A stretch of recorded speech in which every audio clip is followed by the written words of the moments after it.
ಶ್ರೀರಾಮಕೃಷ್ಣ ವಚನವೇದ ಈಶಾನನಿಗೆ ಹಿತೋಪದೇಶ 11 October 1884 ಸಪ್ತಮಿ ಶನಿವಾರ. ಪರಮಹಂಸರು ಚಿಕ್ಕ ಮಂಚದ ಮೇಲೆ ತಮ್ಮ ಕೊಠಡಿಯಲ್ಲಿ ಸುಮ್ಮನೆ ಮಲಗಿಕೊಂಡಿದ್ದಾರೆ. ಸಮಯ ಅಪರಾಹ್ನ 2. ನೆಲದ ಮೇಲೆ ಮಾಸ್ಟರ್ ಮತ್ತು ಪ್ರಿಯಾ ಮುಖರ್ಜಿ ಕುಳಿತುಕೊಂಡಿದ್ದಾರೆ. ಮಾಸ್ಟರ್ ತನ್ನ ಸ್ಕೂಲನ್ನು 1 ಗಂಟೆಗೆ ಬಿಟ್ಟು ಅದೇ ತಾನೇ ಬಂದು ಕುಳಿತಿದ್ದಾನೆ. ಪರಮಹಂಸರು ಶ್ರೀಮಂತ ಯದುಮಲ್ಲಿಕನ ಜಿಪುಣತೆಯ ಸಂಬಂಧವಾಗಿ ಮಾತು ಎತ್ತಿದರು. ಶ್ರೀರಾಮಕೃಷ್ಣರು: ಒಮ್ಮೆ ನಾನು ಯದುಮಲ್ಲಿಕನ ಮನೆಗೆ ಹೋಗಿದ್ದೆ. ನೇರವಾಗಿ ಕೇಳಿಬಿಟ್ಟ, ಗಾಡಿ ಬಾಡಿಗೆ ಎಷ್ಟು ಅಂತ. ಆಗ ಜೊತೆಯವರು ಹೇಳಿದರು, 3 ರೂಪಾಯಿ 2 ಆಣೆ ಅಂತ. ಬಳಿಕ ಒಮ್ಮೆ ನನ್ನನ್ನೂ ಕೇಳಿದ. ಅದೂ ಸಾಲದೆಂದು ಆತನ ಮನೆಯವನೊಬ್ಬ ಗಾಡಿಯವನನ್ನು ರಹಸ್ಯವಾಗಿ ಕೇಳಿದ. ಗಾಡಿಯವ ಹೇಳಿದ, 3 ರೂಪಾಯಿ 4 ಆಣೆ ಅಂತ. ಎಲ್ಲರೂ ನಗುತ್ತಾರೆ. ಆಗ ನಮ್ಮ ಹತ್ತಿರಕ್ಕೆ ಓಡಿ ಬಂದು ಕೇಳಿದ, ಗಾಡಿ ಬಾಡಿಗೆ ಎಷ್ಟು ಅಂತ ಹೇಳಿದಿರಿ ಎಂದು. ಅಂದು ಒಬ್ಬ ದಳ್ಳಾಳಿ ಅಲ್ಲಿಗೆ ಬಂದಿದ್ದ. ಆತ ಯದುವನ್ನು ಕೇಳಿದ, ಬಡೋ ಬಜಾರಿನ ಹತ್ತಿರ ಒಂದು ಭೂಮಿ ಮಾರಾಟಕ್ಕೆ ಬಂದಿದೆ, ಕೊಂಡುಕೊಳ್ಳುವಿರೇನು ಎಂದು. ಯದು ಕೇಳಿದ, ಬೆಲೆ ಎಷ್ಟು ಅಂತ. ದಲ್ಲಾಳಿ ಅದರ ಬೆಲೆ ಹೇಳಿದ. ಬಳಿಕ ಯದು ಹೇಳಿದ, ಅದಕ್ಕಿಂತ ಕಡಿಮೆ ಬೆಲೆಗೆ ಕೊಡಲೊಲ್ಲನೆ ಎಂದು. ಆಗ ನಾನು ಯದುವಿಗೆ ಹೇಳಿದೆ, ನೀನು ಕೊಂಡುಕೊಳ್ಳುವುದೇನೂ ಇಲ್ಲ, ಸುಮ್ಮನೆ ಚೌಕಾಸಿ ಮಾಡುತ್ತಿದ್ದೀಯಾ ಅಲ್ಲವೇ ಎಂದು. ಆಗ ನನ್ನ ಕಡೆ ತಿರುಗಿ ನಕ್ಕ. ಪ್ರಾಪಂಚಿಕರ ಸ್ವಭಾವವೇ ಇದು. ಒಂದು 10 ಜನ ಮನೆಗೆ ಬಂದು ಹೋಗುತ್ತಿರಬೇಕು, ಊರಿನಲ್ಲೆಲ್ಲ ದೊಡ್ಡವ ಅನ್ನಿಸಿಕೊಳ್ಳಬೇಕು. ಯದು ಒಮ್ಮೆ ಅಧರಸೇನನ ಮನೆಗೆ ಹೋಗಿದ್ದ. ನಾನು ಯದುವಿಗೆ ಹೇಳಿದೆ, ನೀನು ಅಧರನ ಮನೆಗೆ ಹೋದುದಕ್ಕಾಗಿ ಅವನಿಗೆ ಬಹಳ ಆನಂದವಾಗಿ ಬಿಟ್ಟಿದೆ ಎಂದು. ಆಗ ಆತ ಕೇಳಿದ, ಏನು ಏನು ನಿಜವಾಗಿ? ಯದುವಿನ ಮನೆಗೆ ಒಬ್ಬ ಮಲ್ಲಿಕ ಬಂದಿದ್ದ. ಒಳ್ಳೆ ಚತುರ ಮತ್ತು ತಂತ್ರಿ. ಕಣ್ಣು ನೋಡಿಯೇ ಅರಿತುಕೊಂಡು ಬಿಟ್ಟೆ. ಆಗ ನಾನು ಆತನ ಕಡೆ ತಿರುಗಿ ನೋಡಿ, ಚತುರನಾಗುವುದು ಒಳ್ಳೆಯದಲ್ಲ. ಕಾಗೆಯೇನೋ ಬಹಳ ಚತುರ ಪ್ರಾಣಿ, ಆದರೆ ಅದು ಪರರ ಹೇಸಿಗೆಯನ್ನು ತಿಂದು ಸಾಯುತ್ತದೆ ಎಂದು ಹೇಳಿದೆ. ಆತ ದಟ್ಟ ದರಿದ್ರನಾಗಿಯೂ ಕಂಡುಬಂದ. ಯದುವಿನ ತಾಯಿ ಆಶ್ಚರ್ಯಚಕಿತಳಾಗಿ ನನ್ನನ್ನೇ ಕೇಳಿದಳು, ಆತ ದಟ್ಟ ದರಿದ್ರ ಎಂಬುದು ನಿಮಗೆ ಹೇಗೆ ಗೊತ್ತಾಯಿತು ಎಂದು. ಮೋರೆ ನೋಡಿಯೇ ತಿಳಿದುಕೊಂಡು ಬಿಟ್ಟೆ. ನಾರಾಯಣ ಬಂದಿದ್ದಾನೆ. ಆತನೂ ನೆಲದ ಮೇಲೆ ಕುಳಿತುಕೊಂಡಿದ್ದಾನೆ. ಶ್ರೀರಾಮಕೃಷ್ಣರು ಪ್ರಿಯನಾಥನಿಗೆ, ನಿಮ್ಮ ಹರಿ ಬಹಳ ಒಳ್ಳೆಯವನ. ಪ್ರಿಯನಾಥ: ಅಂಥ ವಿಶೇಷವಾದ ಒಳ್ಳೆಯತನ ಏನಿದೆ ಅವನಲ್ಲಿ? ಆದರೆ ಇನ್ನೂ ಮಗುವಿನಂಥ ಮನಸ್ಸು. ನಾರಾಯಣ: ಅವನು ತನ್ನ ಹೆಂಡತಿನ ತಾಯಿ ಅಂತೂ ಕರೆಯುತ್ತಾನೆ. ಶ್ರೀರಾಮಕೃಷ್ಣರು: ಹೇಗಪ್ಪ ಅದು? ಅದು ನನ್ನ ಕೈಯಲ್ಲೂ ಸಾಧ್ಯವಿಲ್ಲ. ಅಂಥದ್ದರಲ್ಲಿ ಅವನು ತಾಯಿ ಎಂದು ಕರೆಯುತ್ತಾನೆಯೇ? ಪ್ರಿಯನಾಥನ ಕಡೆ ತಿರುಗಿ ನೋಡು, ಹುಡುಗನದು ಬಹಳ ಶಾಂತ ಪ್ರಕೃತಿ, ಭಗವಂತನ ಕಡೆ ಮನಸ್ಸಿದೆ. ಪರಮಹಂಸರು ಬೇರೆ ಮಾತು ಎತ್ತಿದರು. ಶ್ರೀರಾಮಕೃಷ್ಣರು: ಹೇಮ ಏನು ಹೇಳಿದ ಎಂಬುದು ಗೊತ್ತೇನು? ಬಾಬುರಾಮನಿಗೆ ಹೇಳಿದ, ಭಗವಂತನೊಬ್ಬನೇ ಸತ್ಯ, ಉಳಿದುದೆಲ್ಲ ಮಿಥ್ಯ ಎಂದು. ಎಲ್ಲರೂ ನಗುತ್ತಾರೆ. ಹಾಗಲ್ಲ, ಹೃತ್ಪೂರ್ವಕವಾಗಿಯೂ ಹೇಳಿದ. ಇದೂ ಅಲ್ಲದೆ ತನ್ನ ಮನೆಗೆ ನನ್ನನ್ನು ಕರೆದುಕೊಂಡು ಹೋಗಿ ತಾನು ಹಾಡುವುದಾಗಿ ಹೇಳಿದ. ಆದರೆ ಅದು ನಡೆಯಲಿಲ್ಲ. ಬಳಿಕ ಏನೋ ಹೇಳಿದನಂತೆ, ನಾನು ತಾಳ ಮೃದಂಗಗಳೊಡನೆ ಹಾಡಲಾರಂಭಿಸಿದರೆ ಜನ ಏನು ಅಂದುಕೊಳ್ಳುತ್ತಾರೋ ಎಂದು. ಜನರು ಹುಚ್ಚನಾಗಿ ಬಿಟ್ಟಿದ್ದಾನೆ ಎಂಬುದಾಗಿ ಹೇಳಬಹುದೆಂದು ಹೆದರಿಬಿಟ್ಟ. ಹರಿಪದನು ಘೋಷ್ಪಾರ ಸಂಪ್ರದಾಯದ ಒಬ್ಬ ಹೆಂಗಸಿನ ಬಲೆಗೆ ಬಿದ್ದಿದ್ದಾನೆ. ಬಿಡುತ್ತಿಲ್ಲ. ತೊಡೆಯ ಮೇಲೆ ಕೂರಿಸಿಕೊಂಡು ತಿನ್ನಿಸುತ್ತಾಳೆ ಅಂತೆ. ಹೇಳುತ್ತಾಳಂತೆ, ಗೋಪಾಲ ಭಾವ ಅಂತ. ನಾನು ಅವನಿಗೆ ಬಹಳವಾಗಿ ಎಚ್ಚರಿಕೆ ಕೊಟ್ಟಿದ್ದೇನೆ. ವಾತ್ಸಲ್ಯ ಭಾವ ಅಂತಲೇನೋ ಹೇಳುತ್ತಾಳೆ. ಈ ವಾತ್ಸಲ್ಯ ಭಾವ ಕೊನೆಗೆ ಗೀತ್ಸಲ್ಯ ಭಾವವಾಗಿ ಬಿಡುತ್ತದೆ. ನೋಡು, ಹೆಂಗಸಿನಿಂದ ಬಹಳ ದೂರದಲ್ಲಿಯೇ ಇರಬೇಕು, ಆಗ ಭಗವಂತನ ಸಾಕ್ಷಾತ್ಕಾರ ದೊರೆಯುವ ಸಂಭವ. ದುರಾಲೋಚನೆಯುಳ್ಳ ಹೆಂಗಸರೊಡನೆ ಬೆರೆಯುವುದು ಅಥವಾ ಅವರ ಕೈಯಿಂದ ಏನಾದರೂ ತಿನ್ನುವುದು ಬಲು ಕೆಟ್ಟದ್ದು. ಅವರು ಸತ್ವವನ್ನು ಅಪಹರಿಸಿಕೊಂಡು ಬಿಡುತ್ತಾರೆ. ಬಹಳ ಎಚ್ಚರಿಕೆಯಿಂದ ಇದ್ದುಕೊಂಡಿದ್ದರೆ ಮಾತ್ರ ನಮ್ಮ ಭಕ್ತಿ ಸುರಕ್ಷಿತವಾಗಿ ಉಳಿದುಕೊಳ್ಳುತ್ತದೆ. ಭವನಾಥ, ರಾಖಾಲ ಇವರೆಲ್ಲ ಕೂಡಿ ಒಂದು ದಿನ ಸ್ವಯಂ ಪಾಕ ತಯಾರು ಮಾಡಿದರು. ಅವರೆಲ್ಲ ಊಟಕ್ಕೆ ಕುಳಿತಿದ್ದಾರೆ. ಆ ಸಮಯಕ್ಕೆ ಸರಿಯಾಗಿ ಒಬ್ಬ ಬಾವುಲ ಬಂದು ಅವರ ಪಂಕ್ತಿಯಲ್ಲಿ ಕುಳಿತುಕೊಂಡು ಹೇಳಿದ, ಊಟಕ್ಕೆ ಹಾಕಿ ಅಂತ. ನಾನು ಹೇಳಿದೆ, ಸಾಕಾದಷ್ಟು ಅನ್ನವಿಲ್ಲ, ಒಂದು ಪಕ್ಷ ಮಿಕ್ಕರೆ ನಿನಗಾಗಿ ಇಡುತ್ತೇವೆ ಎಂದು. ಆತ ಕೋಪಿಸಿಕೊಂಡು ಎದ್ದು ಹೊರಟು ಹೋದ. ವಿಜಯದಶಮಿ ದಿನ ಸಿಕ್ಕಿದವರೆಲ್ಲ ತಿಂಡಿ ತಂದು ಬಾಯಿಗೆ ಹಾಕುತ್ತಾರೆ. ಹಾಗೆ ಅನುಮತಿ ಕೊಡುವುದು ಒಳ್ಳೆಯದಲ್ಲ. ಶುದ್ಧ ಸಾತ್ವಿಕ ಭಕ್ತರ ಕೈಯಿಂದ ಹಾಗೆ ತಿನ್ನಬಹುದು. ಹೆಂಗಸರ ವಿಷಯದಲ್ಲಿ ಬಹಳ ಎಚ್ಚರಿಕೆಯಿಂದ ಇರಬೇಕು. ಅವರ ಗೋಪಾಲ ಭಾವ ಮುಂತಾದುವನ್ನು ಗಮನಿಸಬೇಡಿ. ಹೆಂಗಸು 3 ಲೋಕ ಕೊಟ್ಟರೂ ತಿಂದು ಬಿಡುತ್ತಾಳೆ. ದೃಢಕಾಯ ಯುವಕ, ನೋಡಲು ಸುಂದರ ರೂಪು ಇಂಥವರನ್ನು ಕಂಡರೆ ಅನೇಕ ಹೆಂಗಸರು ತಮ್ಮ ಮಾಯಾಬಲೆಯನ್ನು ಅವರ ಸುತ್ತ ಹರಡುತ್ತಾರೆ. ಅದಕ್ಕಾಗಿ ಗೋಪಾಲ ಭಾವ. ಯಾರಿಗೆ ಕೌಮಾರ್ಯದಿಂದಲೇ ವೈರಾಗ್ಯವೋ, ಯಾರು ಬಾಲ್ಯದಿಂದಲೇ ಭಗವಂತನಿಗಾಗಿ ವ್ಯಾಕುಲರಾಗಿದ್ದಾರೋ, ಯಾರು ಸಂಸಾರಕ್ಕೆ ಕಾಲು ಹಾಕಲೊಲ್ಲರೋ ಅವರದು ಒಂದು ಪ್ರತ್ಯೇಕ ಶ್ರೇಣಿ. ಅವರು ಕಳಂಕರಹಿತ ಕುಲೀನರು. ನಿಜವಾದ ವೈರಾಗ್ಯ ಉಂಟಾಗಿದ್ದರೆ ತಮ್ಮ ಭಾವ ನಷ್ಟವಾಗಿ ಬಿಡಬಹುದು ಎಂದು ಹೆದರಿ ಅವರು ಹೆಂಗಸರಿಂದ ಒಂದು 50 ಮೊಳ ದೂರದಲ್ಲೇ ಇರುತ್ತಾರೆ. ಅವರೇನಾದರೂ ಒಂದು ಪಕ್ಷ ಹೆಂಗಸರ ಬಲೆಗೆ ಬಿದ್ದರೆಂದರೆ ಅವರು ಆ ನಿಷ್ಕಳಂಕ ಕುಲೀನ ಗುಂಪಿನಲ್ಲಿ ಇರುವುದಕ್ಕೆ ಆಗುವುದಿಲ್ಲ. ಅವರ ಭಾವ ನಷ್ಟವಾಗಿ ಬಿಡುತ್ತದೆ. ಯಾರು ಕೌಮಾರ್ಯದಿಂದಲೇ ವೈರಾಗ್ಯ ಸಂಪನ್ನರೋ ಅವರದು ಉಚ್ಚ ಶ್ರೇಣಿ, ಅತ್ಯಂತ ಶುದ್ಧ ಭಾವ. ಅವರಿಗೆ ಕಿಂಚಿತ್ ಕಲೆ ಕೂಡ ಹತ್ತದು. ಏನು ಮಾಡಿದರೆ ಜಿತೇಂದ್ರಿಯರಾಗಬಹುದು? ತನಗೆ ತಾನೇ ಹೆಂಗಸಿನ ಭಾವವನ್ನು ಆರೋಪಿಸಿಕೊಳ್ಳಬೇಕು. ನಾನು ಬಹಳ ಕಾಲ ಸಖೀ ಭಾವದಿಂದಿದ್ದೆ. ಹೆಂಗಸಿನ ಸೀರೆ ಉಡುತ್ತಿದ್ದೆ, ಆಭರಣ ತೊಡುತ್ತಿದ್ದೆ, ಉತ್ತರೀಯವನ್ನು ಹೊದ್ದುಕೊಳ್ಳುತ್ತಿದ್ದೆ, ಉತ್ತರೀಯವನ್ನು ಹೊದ್ದುಕೊಂಡು ಆರತಿ ಮಾಡುತ್ತಿದ್ದೆ. ಹಾಗಿಲ್ಲದೇ ಇದ್ದರೆ ನನ್ನ ಹೆಂಡತಿಯನ್ನು ಕರೆದುಕೊಂಡು ಬಂದು 8 ತಿಂಗಳ ಕಾಲ ಹತ್ತಿರ ಇಟ್ಟುಕೊಂಡಿದ್ದೆನಲ್ಲ, ಅದು ಹೇಗೆ? ಇಬ್ಬರೂ ಭಗವತಿಯ ಸಖಿಯರಂತೆ ಇದ್ದೆವು. ನಾನು ನನ್ನನ್ನು ಪುರುಷ ಎಂದು ಹೇಳಿಕೊಳ್ಳಲಾರೆ. ಒಂದು ದಿನ ಭಾವದಲ್ಲಿದ್ದೆ. ನನ್ನ ಹೆಂಡತಿ ಕೇಳಿದಳು, ನೀವು ನನ್ನನ್ನು ಯಾವ ದೃಷ್ಟಿಯಿಂದ ನೋಡುತ್ತೀರಿ ಎಂದು. ನಾನು ಹೇಳಿದೆ, ಆನಂದಮಯಿಯೇ ಅಂತ. ಶಿವಪೂಜೆಯ ಇಂಗಿತವೇನೆಂಬುದು ಗೊತ್ತೇ? ಶಿವಲಿಂಗದ ಪೂಜೆ, ಮಾತೃಸ್ಥಾನದ ಪೂಜೆ ಮತ್ತು ಪಿತೃಸ್ಥಾನದ ಪೂಜೆ. ಭಕ್ತ ಹೀಗೆ ಪ್ರಾರ್ಥಿಸುತ್ತಾ ಪೂಜೆ ಮಾಡುತ್ತಾನೆ. ಹೇ ಭಗವಂತ, ನನಗೆ ಮತ್ತೆ ಜನ್ಮ ಬಾರದ ಹಾಗೆ ನೋಡಿಕೋ. ಶೋಣಿತ ಶುಕ್ಲದ ಮೂಲಕ, ತಾಯ ಗರ್ಭದ ಮೂಲಕ ನನಗೆ ಇನ್ನು ಎಂದೆಂದಿಗೂ ಜನ್ಮ ಬಾರದ ಹಾಗೆ ನೋಡಿಕೋ. ಪರಮಹಂಸರು ಪ್ರಕೃತಿ ಭಾವದ ಸಂಬಂಧವಾಗಿ ಮಾತನಾಡುತ್ತಿದ್ದಾರೆ. ಪ್ರಿಯ ಮುಖರ್ಜಿ ಮಾಸ್ಟರ್ ಇನ್ನು ಕೆಲವು ಭಕ್ತರು ಕುಳಿತಿದ್ದಾರೆ. ಆಗ ದೇವೇಂದ್ರನಾಥ ಠಾಕೂರನ ಮನೆಯ ಹುಡುಗರ ಒಬ್ಬ ಪ್ರೈವೇಟ್ ಟೀಚರ್ ಕೆಲವು ಹುಡುಗರನ್ನು ಕರೆದುಕೊಂಡು ಬಂದು ಕೊಠಡಿಯನ್ನು ಪ್ರವೇಶಿಸಿದನು.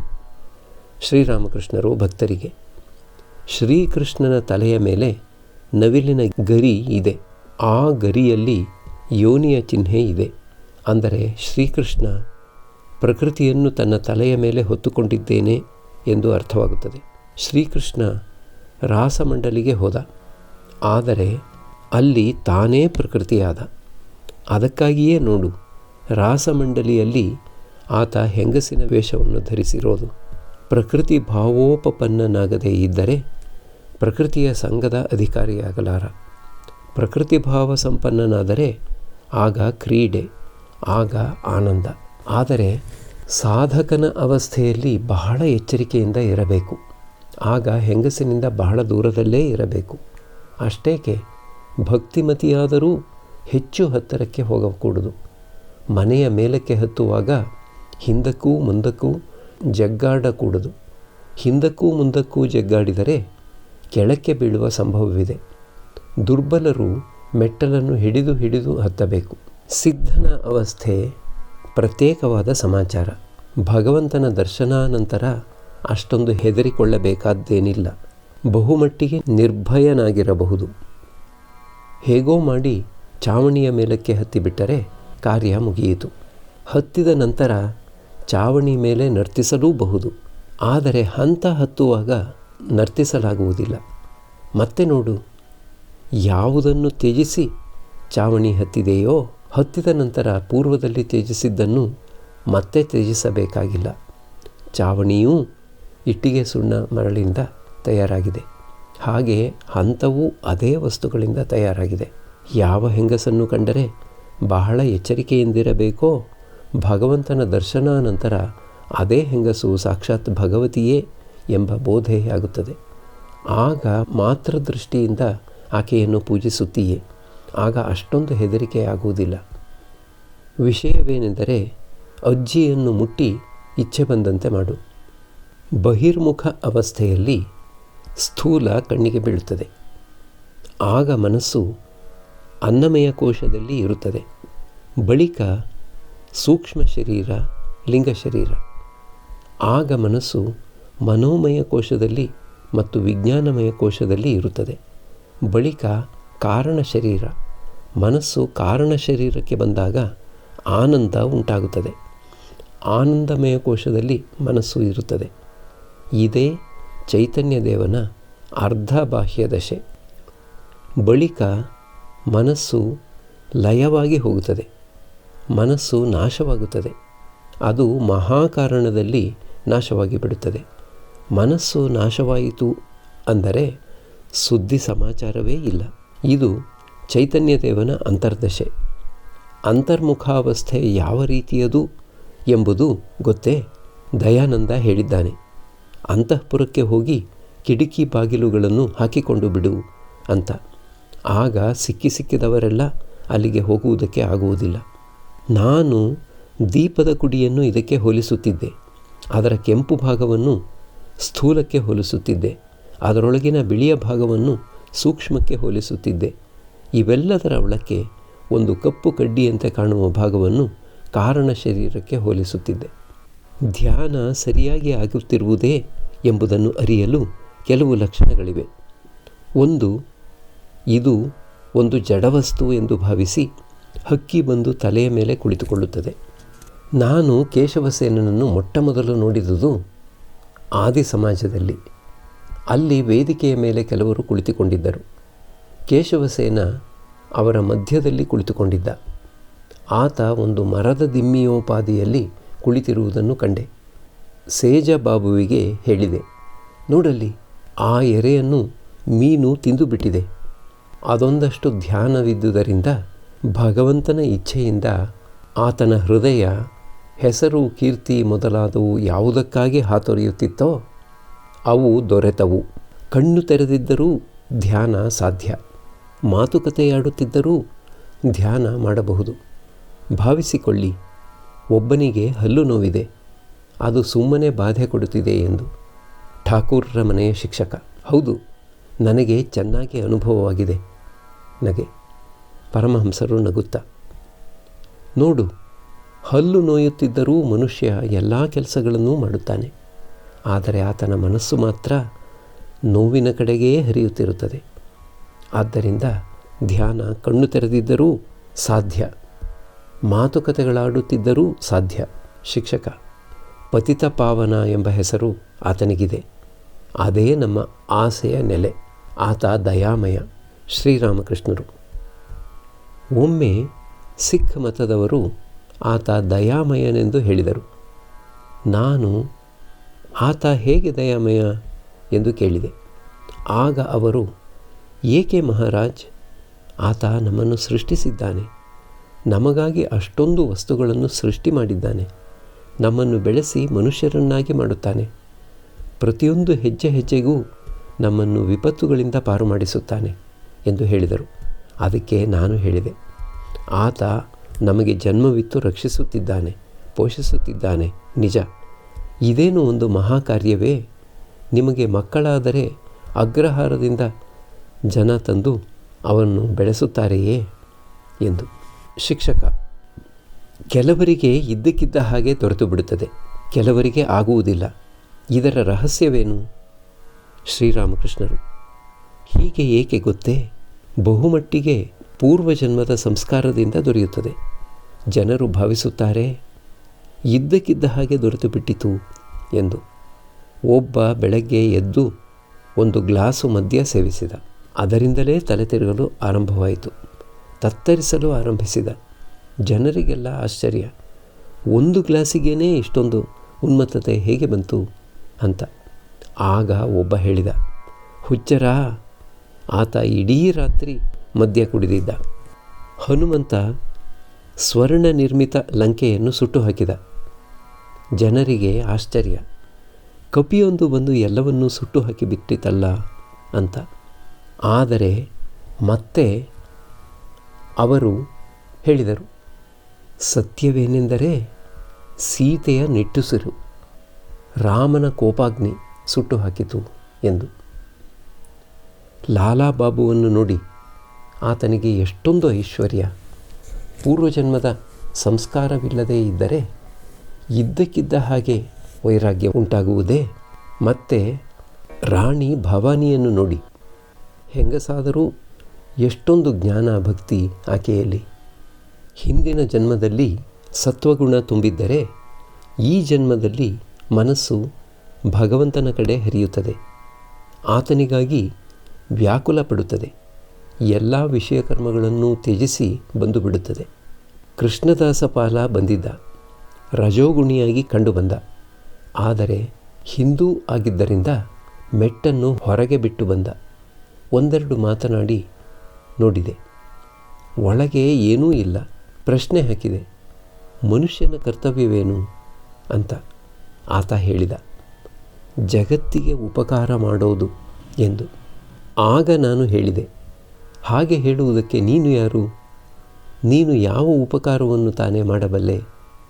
ನೀನು ಉಪಕಾರ ಮಾಡುವುದಕ್ಕೆ ಈ ಜಗತ್ತೇನು ಒಂದು ಅಂಗೈಯಗಲದ್ದೇ ಎಂದು. ನಾರಾಯಣ ಬಂದಿದ್ದಾನೆ. ಪರಮಹಂಸರಿಗೆ ಬಹಳ ಆನಂದ. ನಾರಾಯಣನನ್ನು ಚಿಕ್ಕ ಮಂಚದ ಮೇಲೆ ತಮ್ಮ ಹತ್ತಿರವೇ ಕೂರಿಸಿಕೊಂಡಿದ್ದಾರೆ. ಆತನ ಮೈಕೈಯನ್ನು ಸವರುತ್ತಾ ಆನಂದವನ್ನು ತೋರಿಸಲಾರಂಭಿಸಿದರು. ಆತನಿಗೆ ಮೃಷ್ಟಾನ್ನ ತಿನ್ನಲು ಕೊಟ್ಟಿದ್ದಾರೆ. ಪ್ರೀತಿಯಿಂದ ಕೇಳುತ್ತಿದ್ದಾರೆ, ನೀರು ಕುಡಿಯುತ್ತೀಯಾ ಎಂದು. ನಾರಾಯಣ ಮಾಸ್ಟರನ ಸ್ಕೂಲ್ನಲ್ಲಿ ಓದುತ್ತಿದ್ದಾನೆ. ಪರಮಹಂಸರನ್ನು ನೋಡಲು ಹೋಗುತ್ತಾನಲ್ಲ ಅಂತ ಆತನಿಗೆ ಮನೆಯಲ್ಲಿ ಬಡಿತ. ಪರಮಹಂಸರು ಪ್ರೀತಿಯಿಂದ ಸ್ವಲ್ಪ ಸ್ವಲ್ಪ ನಗುತ್ತಾ ನಾರಾಯಣನಿಗೆ, ನೀನು ಒಂದು ಚರ್ಮದ ಕೋಟು ಹೊಲಿಸಿಕೊಂಡು ಬಿಡು, ಆಗ ಹೊಡೆದರೂ ಅಷ್ಟಾಗಿ ತಾಗೋದಿಲ್ಲ ಎಂದು ಹೇಳುತ್ತಿದ್ದಾರೆ. ಪರಮಹಂಸರು ಹರೀಶನಿಗೆ ಹೇಳಿದರು, ಹುಕ್ಕ ಬೇಕು ಎಂದು. ಪರಮಹಂಸರು ಮತ್ತೆ ನಾರಾಯಣನನ್ನು ಸಂಬೋಧಿಸಿ, ಹರಿಪದನನ್ನು ಮಾತೃಭಾವದಿಂದ ನೋಡುತ್ತಾಳಲ್ಲ, ಆಕೆ ಇಲ್ಲಿಗೆ ಬಂದಿದ್ದಳು. ನಾನು ಹರಿಪದನಿಗೆ ಬಹಳವಾಗಿ ಎಚ್ಚರಿಕೆ ಕೊಟ್ಟಿದ್ದೇನೆ. ಆಕೆ ಘೋಷ್ಪಾರಾದವರ ಸಂಪ್ರದಾಯದವಳು. ನಾನು ಆಕೆಯನ್ನು ನಿನಗೆ ಯಾರಾದರೂ ದೊರೆತಿದ್ದಾರೆಯೇ ಎಂದು ಕೇಳಿದೆ. ಆಕೆ ಹೌದು, ಒಬ್ಬ ಚಕ್ರವರ್ತಿ ಅಂತ ಹೇಳಿದಳು. ಮಾಸ್ಟರಿಗೆ, ಆಹಾ, ನೀಲಕಂಠ ಅಂದು ಬಂದಿದ್ದ. ಆತನದು ಎಂಥ ಭಾವ! ಇನ್ನೊಂದು ದಿನ ಬರುವೆನೆಂದು ಹೇಳಿ ಹೋಗಿದ್ದಾನೆ. ಬಂದು ಹಾಡುತ್ತಾನಂತೆ. ಈಗ ಅವರು ಅಲ್ಲಿ ನರ್ತಿಸುತ್ತಿದ್ದಾರೆ. ಏಕೆ ನೀನು ಹೋಗಿ ನೋಡಬಾರದು? ರಾಮಲಾಲನಿಗೆ, ಎಣ್ಣೆ ಇಲ್ಲವಲ್ಲ, ಕಾವಲುಗಾರ ಎಣ್ಣೆ ಹಾಕೇ ಇಲ್ಲವಲ್ಲ. ಈಗ ಶ್ರೀರಾಮಕೃಷ್ಣರು ಅಡ್ಡಾಡುತ್ತಿದ್ದಾರೆ. ಒಮ್ಮೊಮ್ಮೆ ಕೊಠಡಿಯೊಳಗೆ, ಒಮ್ಮೊಮ್ಮೆ ದಕ್ಷಿಣದ ವರಾಂಡದಲ್ಲಿ, ಪಶ್ಚಿಮದ ವರಾಂಡಕ್ಕೆ ಒಮ್ಮೊಮ್ಮೆ ಹೋದಾಗ ಅಲ್ಲಲ್ಲಿ ನಿಂತು ಗಂಗೆಯನ್ನು ನೋಡುತ್ತಾರೆ. ಹೀಗೆ ಸ್ವಲ್ಪ ಹೊತ್ತು ಅಡ್ಡಾಡಿದ ನಂತರ ಮತ್ತೆ ತಮ್ಮ ಚಿಕ್ಕ ಮಂಚದ ಮೇಲೆ ಕುಳಿತುಕೊಂಡಿದ್ದಾರೆ. ಗಂಟೆ ಅಪರಾಹ್ನ 3. ಭಕ್ತರೆಲ್ಲ ಮತ್ತೆ ನೆಲದ ಮೇಲೆ ಕುಳಿತುಕೊಂಡಿದ್ದಾರೆ. ಪರಮಹಂಸರು ತಮ್ಮ ಚಿಕ್ಕ ಮಂಚದ ಮೇಲೆ ಸುಮ್ಮನೆ ಕುಳಿತಿದ್ದಾರೆ. ಒಮ್ಮೊಮ್ಮೆ ಕೊಠಡಿಯ ಗೋಡೆ ಕಡೆ ನೋಡುತ್ತಿದ್ದಾರೆ. ಗೋಡೆಗಳಲ್ಲಿ ಅನೇಕ ಪಟಗಳನ್ನು ನೇತು ಹಾಕಲಾಗಿದೆ. ಪರಮಹಂಸರ ಎಡಭಾಗಕ್ಕೆ ಇರುವ ಗೋಡೆಯಲ್ಲಿ ಸರಸ್ವತಿ ಪಟ ಇದೆ. ಅದಾದ ನಂತರ ಅದಕ್ಕೆ ಸ್ವಲ್ಪ ದೂರದಲ್ಲಿ ಗೌರಾಂಗ ಮತ್ತು ನಿತಾಯಿ ಭಕ್ತರೊಡನೆ ಕೀರ್ತನೆ ಮಾಡುತ್ತಿರುವ ಪಟ ಇದೆ. ಪರಮಹಂಸರ ಎದುರಿಗೆ ಧ್ರುವ, ಪ್ರಹ್ಲಾದ, ಕಾಳಿಯ ಪಟಗಳು. ಪರಮಹಂಸರ ಬಲಭಾಗಕ್ಕಿರುವ ಗೋಡೆಯ ಮೇಲೆ ರಾಜರಾಜೇಶ್ವರಿ ಪಟ ಇದೆ. ಅವರ ಹಿಂದುಗಡೆ ಇರುವ ಗೋಡೆಯ ಮೇಲೆ ಯೇಸು ಕ್ರಿಸ್ತನ ಪಟವಿದೆ. ಪೀಟರ್ ಮುಳುಗಿ ಹೋಗುತ್ತಿದ್ದಾನೆ. ಯೇಸು ಆತನನ್ನು ಮೇಲಕ್ಕೆ ಎತ್ತುತ್ತಿದ್ದಾನೆ. ಪರಮಹಂಸರು ಇದ್ದಕ್ಕಿದ್ದ ಹಾಗೆ ಮಾಸ್ಟರಿಗೆ ಹೇಳುತ್ತಿದ್ದಾರೆ, ನೋಡು, ಸಾಧು ಸನ್ಯಾಸಿಗಳ ಪಟವನ್ನು ಮನೆಯಲ್ಲಿ ಇಡುವುದು ಶ್ರೇಯಸ್ಕರ. ಬೆಳಗಾಗೆದ್ದು ಬೇರೆಯವರ ಮುಖ ನೋಡದೆ ಸಾಧು ಸನ್ಯಾಸಿಗಳ ಮುಖ ನೋಡಿ ಹಾಸಿಗೆ ಬಿಡುವುದು ಒಳ್ಳೆಯದು. ಗೋಡೆಯ ಮೇಲೆ ಆಂಗ್ಲರ ಚಿತ್ರಗಳು, ಧನಿಕ ರಾಜ ರಾಣಿ ಚಿತ್ರಗಳು, ರಾಣಿ ಮತ್ತು ಆಕೆಯ ಮಕ್ಕಳ ಚಿತ್ರಗಳು, ಪರಂಗಿಯ ದಂಪತಿಗಳು ಜೊತೆಯಲ್ಲಿ ಹೋಗುತ್ತಿರುವ ಚಿತ್ರ, ಇವೆಲ್ಲ ಜನರ ರಜೋಗುಣವನ್ನು ತೋರಿಸುತ್ತದೆ. ನೀನು ಯಾರ ಸಹವಾಸವನ್ನು ಮಾಡಿವೆಯೋ ನಿನಗೂ ಅವರ ಸ್ವಭಾವ ಬಂದು ಬಿಡುತ್ತದೆ. ಹಾಗೆಯೇ ಚಿತ್ರಪಟಗಳಲ್ಲಿಯೂ ಆ ದೋಷವಿದೆ. ತಮ್ಮ ಸ್ವಭಾವ ಎಂಥದೋ ಅಂಥ ಸಹವಾಸಕ್ಕಾಗಿಯೇ ಜನ ಹುಡುಕುತ್ತಾರೆ. ಪರಮಹಂಸಾವಸ್ಥೆಯನ್ನು ಹೊಂದಿದವರು 5-6 ವರ್ಷದ 4-5 ಹುಡುಗರನ್ನು ತಮ್ಮ ಹತ್ತಿರ ಇಟ್ಟುಕೊಂಡಿರುತ್ತಾರೆ. ತಮ್ಮೊಡನೆ ಬೆರೆಯಲು ಬಿಟ್ಟುಕೊಡುತ್ತಾರೆ. ಅವರಿಗೆ ಆ ಅವಸ್ಥೆಯಲ್ಲಿ ಮಕ್ಕಳ ಮಧ್ಯೆ ಇರಲು ಇಚ್ಛೆಯಾಗುತ್ತದೆ. ಮಕ್ಕಳು ಸತ್ವ, ರಜಸ್ಸು, ತಮಸ್ಸು ಯಾವ ಗುಣಗಳಿಗೂ ವಶರಾಗಿಲ್ಲ.